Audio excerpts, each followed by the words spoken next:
दोस्तों ताइवान के अंदर एक काफी स्ट्रॉन्ग अर्थक्वेक देखने को मिला। बताया जा रहा है कि अर्थक्वेक की मैग्नीट्यूड 7.4 के आसपास देखने को मिली। अब सवाल ये है कि 1980s के टाइम से भी अगर मैं बात करूं तो इन 4 डिकेड के अंदर ताइवान में लगभग 2000 से ज्यादा अर्थक्वेक महसूस किए जा सके हैं। जो मैं स्ट्रॉन्ग अर्थक्वेक की बात कर रहा हूं, ऐसे नहीं कि जो मॉडरेट हैं, जिनको कि महसूस करना या ना करना बराबर है। Strong one that gives a impact. सवाल यह है कि ताइवान में इतने अर्थक्वेक क्यों आते हैं, आखिर इसके कारण क्या हैं, और रिंग ऑफ फायर इसका क्या मतलब है, और रिंग ऑफ फायर में ताइवान कैसे आता है, इन सबको जानने की कोशिश करते हैं। देखिए, 4 अप्रैल मॉर्निंग के अंदर ताइवान में अर्थक्वेक आता है और हमें यह पता लगता है कि it is one of the biggest in last 25 year, जिसके अंदर 800 लोग इंजर्ड हो जाते हैं, 9 लोगों की डेथ हो जाती है। अर्थक्वेक माना जा रहा है 7.2 मैग्नीट्यूड का, ये ताइवान एजेंसी ने बताया, लेकिन यूएसजीएस का मानना यह है कि मैग्नीट्यूड 7.4 के करीब रही है। चलिए, मैग्नीट्यूड चाहे जो भी हो, लेकिन 7.2 या 7.4 मैग्नीट्यूड काफी बड़ी मैग्नीट्यूड होती है। देखिए, मैं आपको बताना चाहूंगा, अर्थक्वेक के अंदर मैग्नीट्यूड जो है 0 से 10 के बीच में वेरी करती है। अगर मैग्नीट्यूड 1 है और उससे मैग्नीट्यूड 2 हो जाती है, उसका मतलब सिंपल ये नहीं होता कि एक नंबर से मैग्नीट्यूड बढ़ी है। इसका मतलब होता है लगभग 10 टाइम्स एनर्जी जो है वो ज्यादा रही है अर्थक्वेक के अंदर। इसका मतलब ये हुआ कि 2 से 3 मैग्नीट्यूड का अर्थक्वेक आने का मतलब एनर्जी 10 टाइम्स मोर। एक मैग्नीट्यूड बढ़ने का मतलब होता है लगभग 10 गुना एनर्जी का बढ़ जाना। अब सवाल ये है कि ताइवान के अंदर ये अर्थक्वेक क्यों आया, और रिंग ऑफ फायर पे ताइवान है ऐसा बोला जा रहा है, उसका एग्जैक्टली मतलब क्या है। तो देखिए, यहाँ पे आप ये देख सकते हो, ताइवान के अंदर जो अर्थक्वेक आया उसके अंदर ये बोला गया हुआ एलियन सिटी जो है आपकी, वो एपिसेंटर माना गया। आप सिटी की लोकेशन देखिए, ताइवान का ये जो पार्ट है आपका, ये हुआ एलियन सिटी का है, और इस सिटी को आपका एपिसेंटर माना गया। सवाल ये है कि एपिसेंटर होता क्या है। देखिए, जब भी कोई अर्थक्वेक आता है तो किस इस तरीके से आता है कि इंटीरियर ऑफ अर्थ के अंदर कहीं कुछ प्लेट का इंटरेक्शन होता है। जिस लेवल पे इंटरेक्शन होता है उसको हम हाइपोसेंटर बोलते हैं। अब ये हाइपोसेंटर पे इंटरेक्शन हुआ तो एनर्जी हर डायरेक्शन में मूव करना स्टार्ट करती है। जब एनर्जी इसके एग्जैक्टली परपेंडिकुलर पॉइंट पे पहुंचती है, क्योंकि वो सबसे नियर मोस्ट पॉइंट होता है, तो यहां मैक्सिमम एनर्जी देखने को मिलती है on the surface. Maximum energy जहां लेवल पे देखने को मिलती है, या फिर मैं बोलूं इस हाइपोसेंटर के एग्जैक्टली जो परपेंडिकुलर पॉइंट होता है, उसी को हम एपीसेंटर के नाम से जानते हैं। तो यहां ये सिटी जो है आपका, वो एपीसेंटर के तौर पे देखी जा रही है। इस आइलैंड की, जैसा मैंने बताया कि सिंस 1980 2000 से ज्यादा 4 मैग्नीट्यूड के अर्थक्वेक आ चुके हैं। 4 मैग्नीट्यूड के अर्थक्वेक काफी बड़ा अर्थक्वेक होता है, और अगर यही बात की जाए तो 100 से ज्यादा अर्थक्वेक ऐसे रहे हैं जो 5.5 से ज्यादा मैग्नीट्यूड के रहे हैं। ऐसा कहना है यूएसजीएस का। इंपॉर्टेंट ये भी है कि इस अर्थक्वेक के बाद जो अभी आया है 7.4 मैग्नीट्यूड का, उसके बाद आफ्टर शॉक्स देखे गए, जिसमें से एक आफ्टर शॉक तो 6.5 मैग्नीट्यूड का था। सवाल ये है कि आफ्टर शॉक क्या होते हैं। देखिए, जब भी कोई अर्थक्वेक आता है ना, कोई बड़ा अर्थक्वेक आता है, तो वो earthquake is followed by the smaller earthquakes. ठीक है, जब भी कोई बड़ा अर्थक्वेक आता है, वो उसके बाद स्मॉलर अर्थक्वेक से फॉलो अप किया जाता है। वो बहुत कम मैग्नीट्यूड के होते हैं। ये बहुत रेयर चांस होता है कि आपके जो आफ्टर शॉक है उसके अंदर भी इतनी बड़ी मैग्नीट्यूड का कोई अर्थक्वेक देखने को मिल सके। ये काफी डेंजरस है।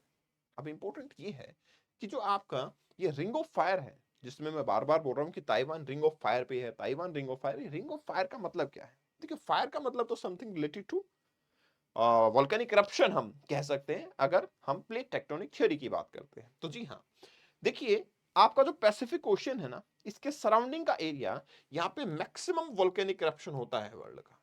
इवन वर्ल्ड के 90% अर्थक्वेक जो हैं वो इसी रिंग ऑफ फायर के ऊपर आते हैं। अगर आप लोकेशन देखना चाहेंगे तो दिस इज द एरिया जो कि रिंग ऑफ फायर के ऊपर आता है। अब सवाल ये है कि सर, यहाँ रिंग ऑफ फायर एक्चुअली आता क्यों है, मतलब यहाँ पे इतने ज्यादा वोल्केनिक इरप्शन होते क्यों हैं?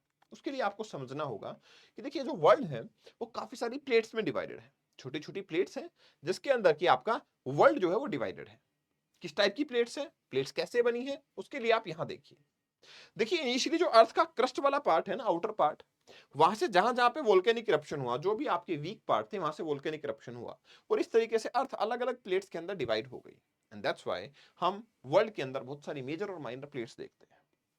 ये जो पैसिफिक प्लेट है, इसके इधर अमेरिका की साइड पे नाज़का प्लेट है, कोकोस प्लेट है, जोएंडी फूका प्लेट है। ऑन द सेम लेवल आप जब इधर देखेंगे तो इधर की तरफ फिलिपाइन प्लेट है, आपका ऑस्ट्रेलियन प्लेट है, यूरेशियन प्लेट है। तो पैसिफिक प्लेट जो है इनसे इंटरेक्ट करती है। अब जब प्लेट की इंटरेक्शन होती है तो प्लेट की इंटरेक्शन भी तीन टाइप से हो सकती है। कौन सी इंटरेक्शन होती है?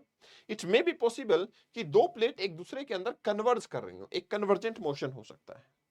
दूसरा मोशन होगा डाइवर्जेंट, कि एक प्लेट दूसरी प्लेट से दूर जा रही है। और तीसरा मोशन होता है ट्रांसफॉर्म, एक प्लेट दूसरी प्लेट के जस्ट स्लाइड पास कर रही है। देखिए इंपॉर्टेंट ये है कि अगर दो प्लेट एक दूसरे से दूर जा रही हैं तो फिर भी कंस्ट्रक्टिव इन नेचर होता है, लावा बाहर निकलता है, डिपॉजिट हो जाता है, कुछ बन जाता है। लेकिन दो प्लेट जब एक दूसरे के नजदीक आती हैं तो वो डिस्ट्रक्टिव होता है, और खासकर तब जब इनमें से एक प्लेट ओशियनिक प्लेट हो, जैसे कि यहाँ पे पैसिफिक प्लेट है। ऐसा क्यों?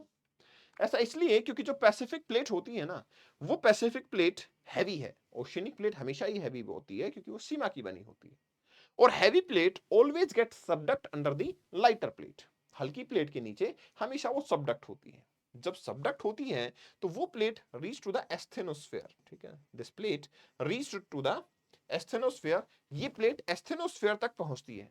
और जब वो प्लेट एस्थेनोस्फेयर तक पहुंचती है तो फिर वोल्केनिक इरप्शन, लावा इरप्ट होना स्टार्ट हो जाता है। ये सिस्टम ऑफ फॉर्मेशन हमें नजर आ जाता है, और यही हो रहा है आपके पैसिफिक के अंदर भी। क्योंकि इधर पैसिफिक की ओशियनिक प्लेट है, और इन सब प्लेट से जब इंटरेक्ट करती है तो आप देख सकते हो काफी ज्यादा वोल्केनिक इरप्शन होता है। और इसी वजह से कितने सारे trenches, Mariana trench, Philippine trench, Japan trench, Kurile trench, Aleutian trench, middle America trench, Peru Chile trench, Tonga trench, इतने सारे ट्रेंचेस यहाँ पे देखने को मिलते हैं। वर्ल्ड के सबसे ज्यादा ट्रेंचेस पैसिफिक ओशियन के अंदर ही देखने को मिल जाते हैं। अब एक और सवाल है। सवाल ये है कि रिंग ऑफ फायर ठीक है 15 कंट्रीज के अंदर स्प्रेडेड है ऑलमोस्ट, और ये प्लेट्स हैं Antarctic, Indian plate, Nazca plate, Caribbean plate, Juan de Fuca, Cocos plate, American plate, ये सब प्लेट्स यहाँ पे इंटरेक्ट करती हैं। तो ऑब्वियस सी बात है, प्लेट इंटरेक्ट करेंगी, अर्थक्वेक भी आएगा, वोल्केनिक इरप्शन भी होगा। अब सवाल ये है कि आपका अर्थक्वेक एक्चुअली अटैच क्यों है इसके साथ में? तो उसका सिंपल कारण ये है कि देखिए जब प्लेट बाउंड्री होती है, उनको जब एक दूसरे से इंटरेक्ट करती हैं, चाहे ट्रांसफॉर्म है, कन्वर्जेंट है, डाइवर्जेंट, हम इसको बोलते हैं active plate boundary. We will call it active plate boundary.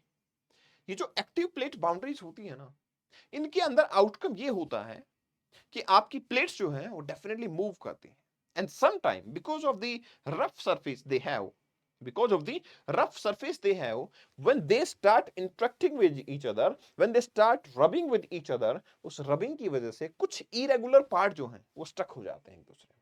When the irregular part got stuck with each other, definitely जब वो irregular part एक दूसरे से काफी ज्यादा friction करते हैं तो एक high amount of energy release होती है, और वो होता है आपका अर्थक्वेक। इसी वजह से इतने स्ट्रॉन्ग अर्थक्वेक इस रीजन के अंदर देखने को मिलते हैं, that is specifically in the ring of fire.